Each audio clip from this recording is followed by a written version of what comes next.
নমস্কার। আজ আমি কোনো বিতর্ক করতে আসিনি, কোনো অভিযোগ করতেও আসিনি। এসেছি কতগুলো প্রশ্ন নিয়ে।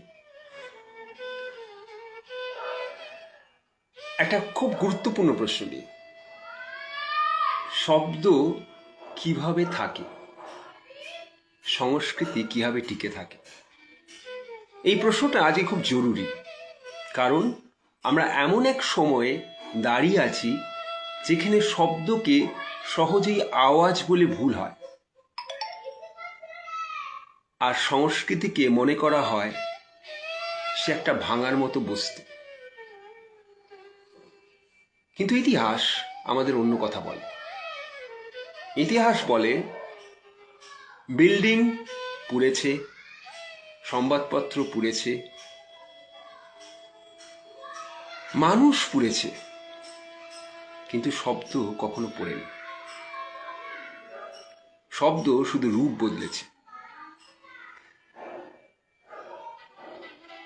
আমরা যতবার তাকে পোড়ানোর চেষ্টা করেছি, ততবার সে আগুনের শক্তিকে আত্মস্থ করে আরো সংগত হয়ে, আরো বিধ্বংসী হয়ে ফিরে এসেছে। এই জায়গাতেই আসে একটা নাম, একটা আশ্রয়, একটা ছায়া। ছায়ানট। ছায়ানট মানে শুধু একটা প্রতিষ্ঠান নয়,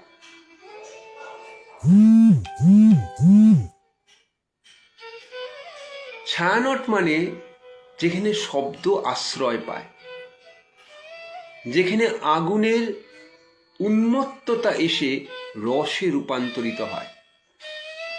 পাকিস্তান আমলে যখন বাংলা ভাষা বিপন্ন, রবীন্দ্রসঙ্গীত নিষিদ্ধ, সংস্কৃত ছিল রাষ্ট্রের চোখে অপরাধ, ঠিক তখনই ছায়ানট বলেছিল, আমরা অস্ত্র ধরব না, আমরা গান করব। রমনার বটমূলে পয়লা বৈশাখে তখন উৎসব ছিল না, ওটা ছিল একটা সাংস্কৃতিক ঘোষণা। আমরা আগে মানুষ, আমরা আগে বাঙালি। আজ যখন কেউ ভাবে ডিজে বাজিয়ে, হারমোনিয়াম ভেঙে, আগুন লাগিয়ে সংস্কৃতিকে শেষ করে দেবে, তারা ভুলে যায় একটা কথা, সংস্কৃতি আগুনে পোড়ে না, সংস্কৃতি আগুনের শক্তিকে হরণ করে। এই হরণই শিল্প, এই হরণই রস। আজ যে কবিতা আমি পড়তে যাচ্ছি, এটা কোনো স্লোগান নয়, এটা কোনো তাৎক্ষণিক প্রতিবাদও নয়, এটা অনেকটা কত্থকের ঠুমরির মতো, না পুরোপুরি প্রতিবাদ, না পুরোপুরি আত্মসমর্পণ।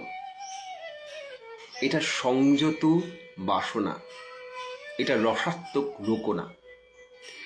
এ আওয়াজ চিৎকার করে ধ্বংস করে না। যে আওয়াজ চিৎকার করে ধ্বংস করে, এই কবিতা তাকে বলে থামো, নরম হও, রসে ফিরে এসো।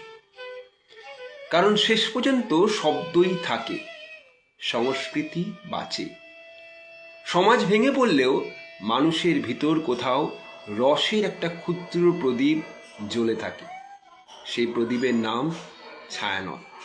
আমি এখন কবিতাটা পড়ছি। কবিতাটার যে দৃষ্টিভঙ্গি, সেই দৃষ্টিভঙ্গিটা হচ্ছে গিয়ে, আমরা যে ছায়ানটের যে অবস্থাটা দেখলাম, সেটার এগেনস্ট একটা নীরব প্রতিবাদ। ছায়ানট কবিতাটার নাম। একটা অস্থিরতা আমাকে কুড়ে কুড়ে খাচ্ছে।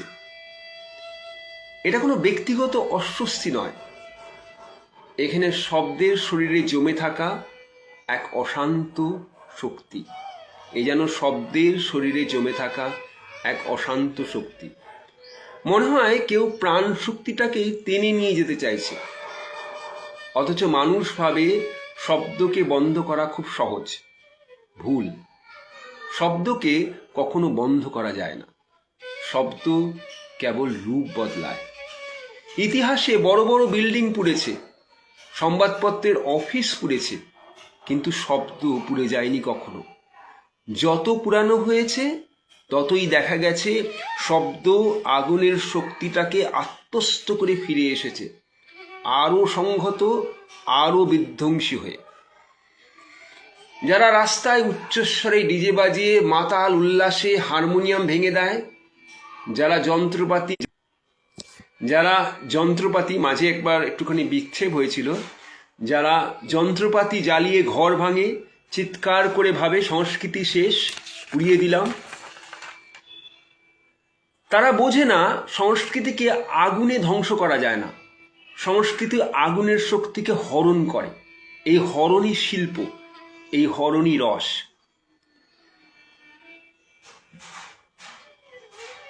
বিধ্বংসিতার আওয়াজ ধীরে ধীরে নরম হয়ে যায় রবীন্দ্রসঙ্গীতের মৃদু সুরে। লাস্যের মতো নরম ভঙ্গিতে সে ফিরে আসে, যেন কখনো কাব্যের ডাক আর শ্মশানের সুরে একসঙ্গে মিলে নিচু গলায় বলে ওঠে, রোকো না। আগুন আর আওয়াজের এই উন্মত্ত সংঘর্ষের মাঝেই বাধা থাকে কত্থকের ঠুমরি। না পুরোপুরি বিদ্রোহ, না পুরোপুরি আত্মসমর্পণ, এক সংযত বাসনা, এক রসাত্মক প্রতিবাদ। যে মৌলবাদীগুলো সকাল থেকে রাত অবধি ন্যাকাশে কণ্ঠে উচ্চস্বরে বিধর্মীয় অপসংস্কৃতি বলে গালাগাল দেয়, তারা ভুলে যায় শব্দ আর সংস্কৃতি মানুষের মতো নয়। এরা কখনো নিঃশেষ হয়ে যায় না। তারা ছায়ানট ভাঙে, দীপকে গাছে তুলে আগুন লাগায়, আর সেই আগুনে শেষ পর্যন্ত নিজেরাই পুড়ে যায়। আমরা ভাবি কাকে রুখব? মৌলবাদকে, না তার ছায়াসঙ্গী প্রশাসনকে, না তার বিশ্বস্ত সহচর গণতন্ত্রের আশ্বাসকে। একটা সুষ্ঠু ভোট হবে, একটা সুষ্ঠু সরকার হবে, আর তাতে একটা সুস্থ সমাজ তৈরি হবে। এই স্বপ্নকে কিভাবে রুখবো? এই স্বপ্নকে তখন কে যেন উত্তর দেয়, কিছুই রুখতে হবে না। শব্দ বেঁচে থাকবে, সংস্কৃতি বেঁচে থাকবে। ভেঙে পড়লেও মানুষের ভিতর কোথাও রসের এক ক্ষুদ্র প্রদীপ জ্বলে রবীন্দ্রসঙ্গীত দিয়ে আবার ছায়ানটের পাশে ফিরে আসবে। কবিতা হয়তো শেষ হয়, কিন্তু প্রশ্ন শেষ হয় না। আর সেই প্রশ্নগুলোর উত্তর আমরা খুঁজে পাই সাহিত্যে, গানে, আলোচনায়, মেলায়, মানুষের মুখোমুখি বসে। আসন্ন বাংলা সাহিত্য উৎসব লিটল ম্যাগাজিন মেলা 2026 পশ্চিমবঙ্গ সরকারের পক্ষ থেকে আমন্ত্রিত শ্রী জয়দীপ আশ্রম পাবলিকেশন দ্বারা প্রকাশিত শুভদ্বীপ সাহিত্য পত্রিকা, 7 থেকে 11 জানুয়ারি রবীন্দ্রসদন চত্বরে। ওই শব্দের কথা আমরা আবার বলবো সেখানে,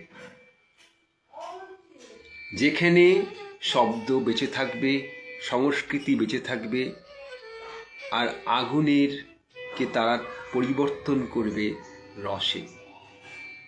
মানুষ কথা বলবে সেই রসের ভঙ্গিতে। নমস্কার।